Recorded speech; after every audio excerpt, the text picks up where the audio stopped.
I hear this music come over the PA system in the studio, and I'm like, "Wait a minute. I recognize this music. I know this music." They're like, "Yeah, you don't know it. It's a brand new Eric Clapton record." I said, "It's my music." Some songs are more than just music, they're stories.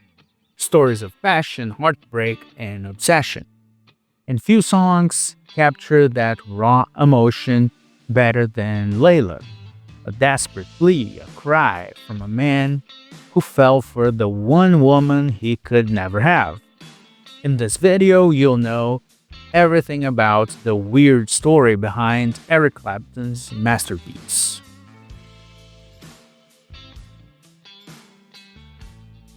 In 1966, the Beatles' guitarist George Harrison married Pattie Boyd, a model he had met 2 years earlier during the filming of A Hard Day's Night. Around the same time, Harrison became close friends with another legendary musician, Eric Clapton. Their friendship was built on mutual respect, late-night jam sessions, and a deep love for music.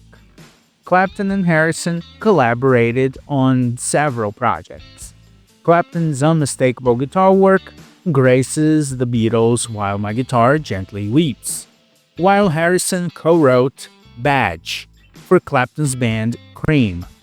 But beneath their musical brotherhood, an unspoken tension was growing, one that would lead to one of rock's most heart-wrenching love stories. One day, Pattie received a mysterious love letter. And here's this letter with the tiniest writing imaginable. And it starts off, "Dearest Elle, I'm writing this note to you with the main purpose of ascertaining your feelings towards a subject well known to both of us. My love, E." I showed the letter to George and I said, "Oh, George, look at this weird one I've got from a fan." And he sort of, "Oh yeah," dismissed it. Later on, the phone rang and it was Eric. He said, "Did you get my letter?" I said, "No. I mean, yes, I got a letter, but I didn't know it was from you. I thought it's from a fan." So he said, "No, it's from me." In that moment, everything changed. Pattie, who had always seen Clapton as a friend, was shocked, but also flattered. Despite her deep love for Harrison, Pattie later admitted she felt something for Clapton too. "I felt torn at that moment," she said, but she chose to stay with her husband. For Clapton, the pain was unbearable. His best friend was married to the woman he loved, and there was nothing he could do about it. His frustration, his longing, his obsession, it all came pouring out into one of the most passionate rock songs ever written. The song's title, Layla, wasn't just a random name. Clapton had been given a book, The Story of Layla and Majnun, a 12th century Persian tale. It told the story of a young man who fell so deeply in love with a beautiful girl that he went mad, unable to be with her. Clapton saw himself in the story, and so Layla was born, a song of unrequited love, longing, and torment, a song that would become one of the greatest rock anthems of all time.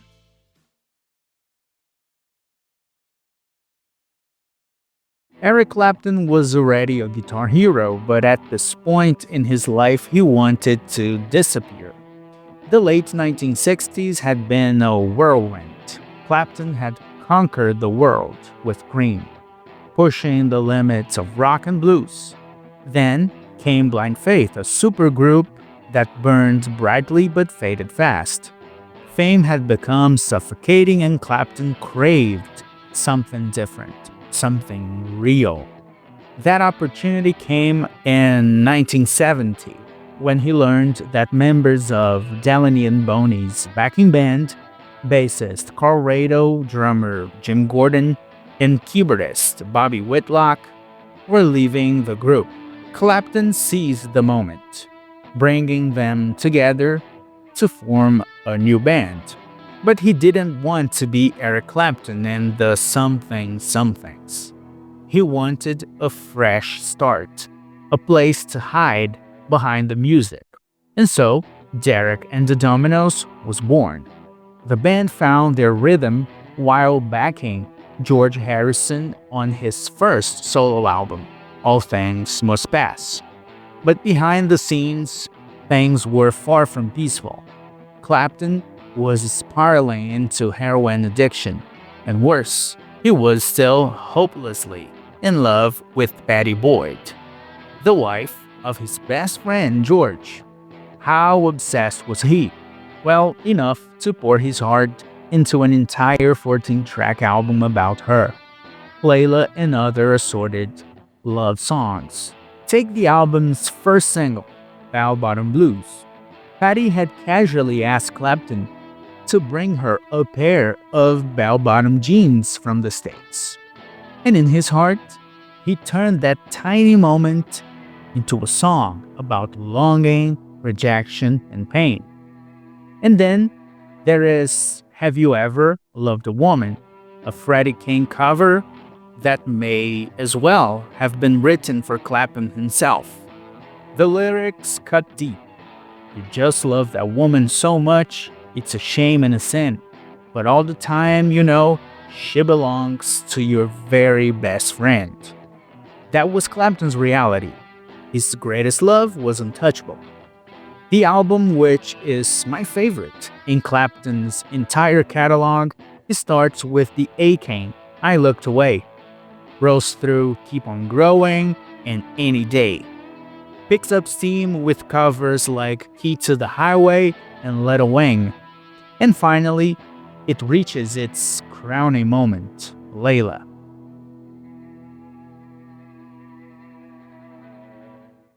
At first, Clapton envisioned Layla as a slow, sorrowful ballad, a song about his impossible love for Pattie Boyd. But fate had other plans. Enter Dwayne Allman, the guitar virtuoso behind the Allman Brothers Band. He joined Derek and the Dominos as a guest musician. The moment he and Clapton met, sparks flew. They spoke the same language, the language of the blues. They pushed each other, challenged each other, and in the process created something legendary. It was Allman who took Clapton's heartbroken ballad and turned it into the ferocious rock anthem we know today.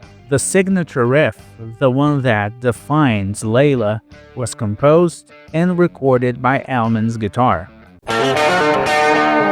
That riff became Layla's heartbeat. The recording process was intense. The first section alone had 16 tracks, 6 of them filled with layers of electric guitar. The result? A wall of sound, but Layla isn't just about guitars. One night after the main track had been recorded, Clapton returned to the studio and heard something that stopped him in his tracks. Jim Gordon, the band's drummer, was playing a beautiful piano piece. Clapton was mesmerized. He knew instantly it belonged in Layla. So with Gordon on the piano, Clapton on the acoustic and slide guitars, and Allman weaving in bottleneck slide on the electric guitar, the song took on a second life. The once explosive track faded into something delicate, sorrowful, and dreamlike. The transition between these two sections is what makes Layla absolutely unforgettable.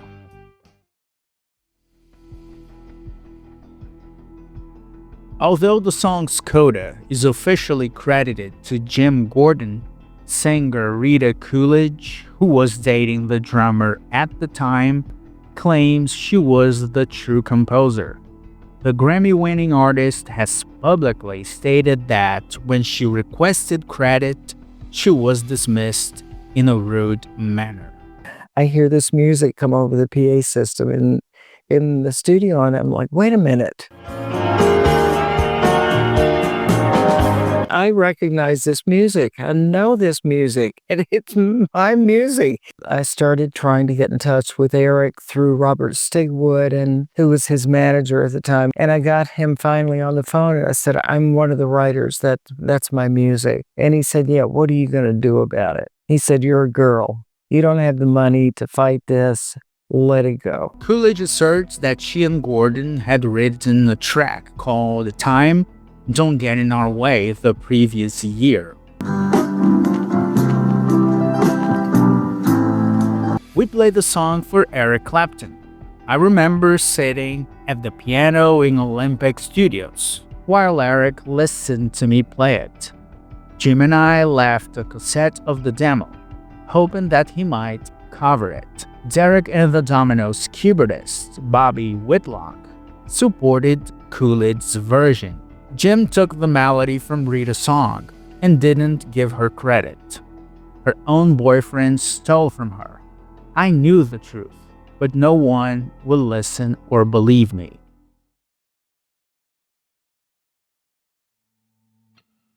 It is hard to believe now, but when Layla was first released, it wasn't a hit.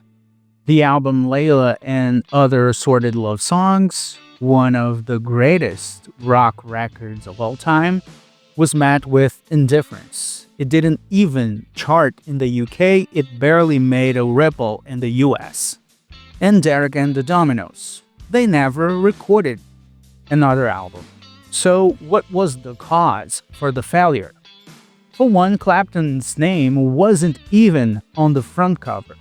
He had formed Derek and the Dominos to escape the spotlight. But in doing so, he may have made the album harder to market.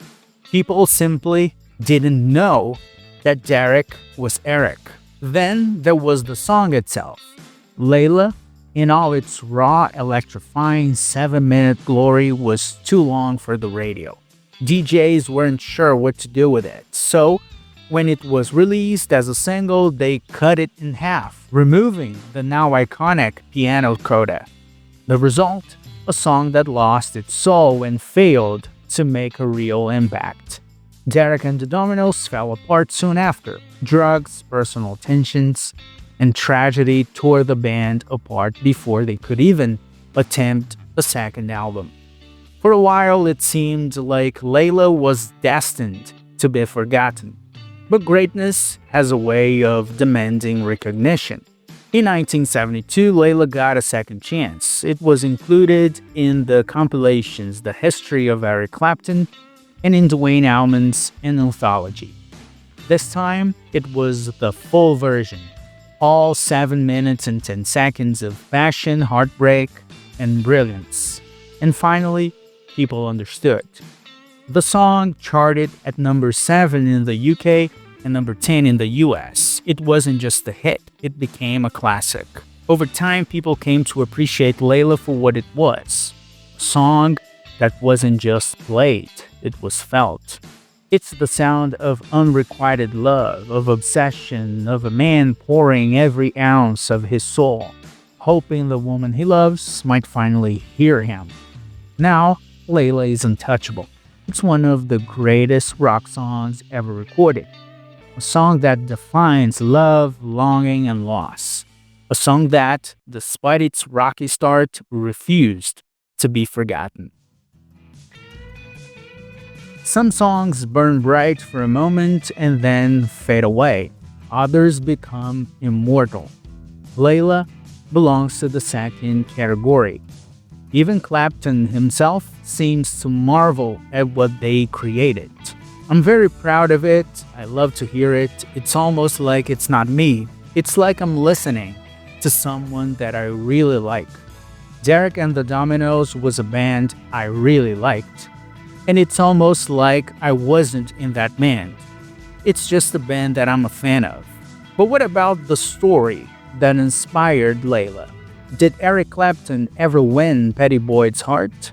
Yes, eventually, it did. Pattie divorced George Harrison in 1977, and in 1979, she married Clapton.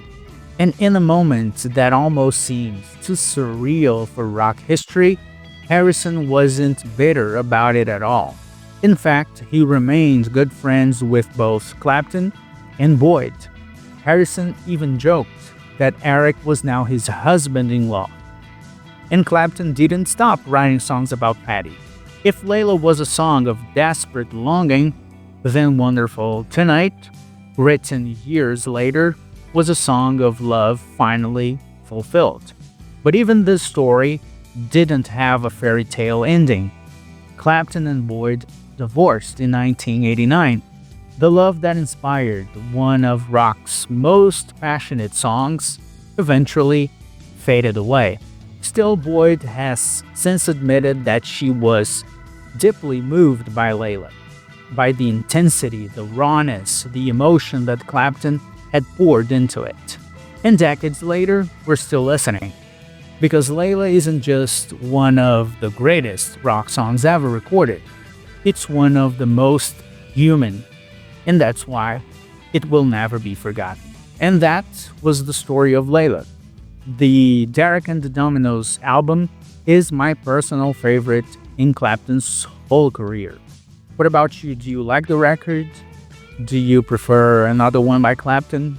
He's had a lot of different phases in his career, right? So let me know your thoughts in the comments. And please don't forget to like the video and subscribe to the channel. Until next time.